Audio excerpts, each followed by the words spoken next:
खामोशी अच्छी नहीं, इनकार होना चाहिए। ये तमाशा अब सरे बाजार होना चाहिए।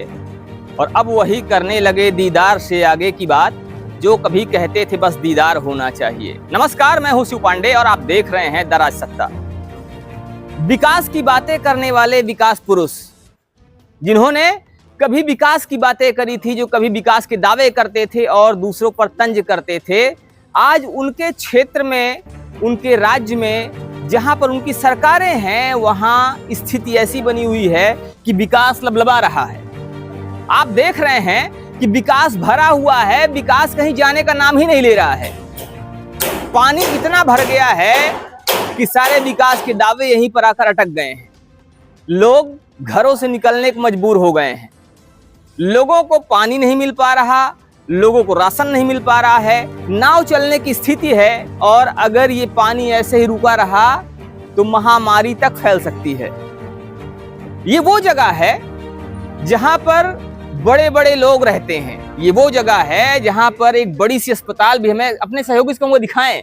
ये पीछे एक बड़ी सी अस्पताल है जिसका नाम है MGM hospital and research centre.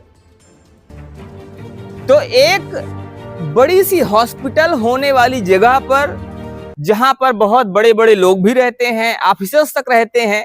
आगे सामने अगर थोड़ा सा और आगे जाएंगे तो यहाँ पर BDO साहब का मकान भी है। लेकिन BDO साहब जाते कैसे होंगे, अपने घर तक पहुंचते कैसे होंगे, ये भी सोचने वाली बात है। कोई भी ना तो सुध लेने वाला है, ना तो कोई भी पूछने वाला है कि आखिर आप ठीक हैं या नहीं। और ये स्थिति लगातार कई दिन से बनी हुई है।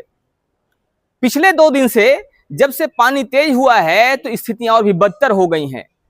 लोग पानी में डूबकर जाने को मजबूर हैं, पानी में डूबकर आने को मजबूर हैं। स्थितियां ये है कि छोटे छोटे बच्चे जिनको पढ़ने जाना होता है वो गिर जाते हैं। और आप देख भी रहे होंगे, अभी हम जब यहां पर रिपोर्टिंग कर रहे हैं तो हम पानी में डूबे हुए हैं। पूरा कपड़ा लगभग ऊपर तक पानी में डूब चुका है, पानी में गीला हो चुका है। तो कहने का आशय ये है कि जहां पर विकास के बड़े बड़े दावे किए गए थे, विकास की बातें की गई थी, डबल इंजन की सरकार, ट्रिपल इंजन सरकार, 4 इंजन सरकार, डबल इंजन तक की बात की गई थी। लेकिन इस समय जहां पर हम खड़े हैं ये भी बीजेपी का ही इलाका है। यहां पर सांसद भी बीजेपी के हैं और विधायक की बात करें तो विधायक भी बीजेपी के हैं। यह है प्रयागराज का शहर पश्चिमी। और प्रयागराज के शहर पश्चिमी के इस समय जो विधायक हैं वो सिद्धार्थनाथ सिंह जी हैं। अभी हाल ही में 2025 में प्रयागराज में महाकुंभ हुआ। उस महाकुंभ में लगभग 10 से 15 हजार करोड़ रुपए के खर्च होने की बात हुई। और CM ग्रिड योजना भी चलाई गई ताकि कहीं भी जल निकासी की कोई दिक्कत ना हो, जल निकासी में कोई समस्या ना हो। लेकिन उसके बावजूद आज स्थितियां क्या हैं वो दिखाई दे रही हैं। वो पैसा कहां लगा, वो पैसा कितना सार्थक हुआ, उस पैसे से कितना सफलता मिली, कितना विकास हुआ, ये बताने की जरूरत नहीं है, ये देखने की जरूरत है, समझने की जरूरत है और सोचने की जरूरत है। मैं मुख्यमंत्री जी पर प्रश्न नहीं खड़ा कर रहा, लेकिन कहीं ना कहीं प्रश्न खड़े होते हैं उन लोगों पर जिनके हाथ में जिम्मेदारी थी, जिनको पैसा दिया गया था। क्या पैसे का सदुपयोग हुआ है? और अगर हुआ है तो इसी प्रयागराज में, इसी स्मार्ट सिटी में जो पॉश इलाके हैं, इस इलाके की हम बात छोड़ दें, ये थोड़ा सा पिछड़ा हुआ है, ये झलवा एरिया है, प्रयागराज शहर पश्चिमी है। लेकिन अगर उस पैसे का सदुपयोग हुआ है तो प्रयागराज का ही जॉर्ज टाउन, टैगोर टाउन जैसा एरिया भी जलमग्न क्यों दिखाई दे रहा है?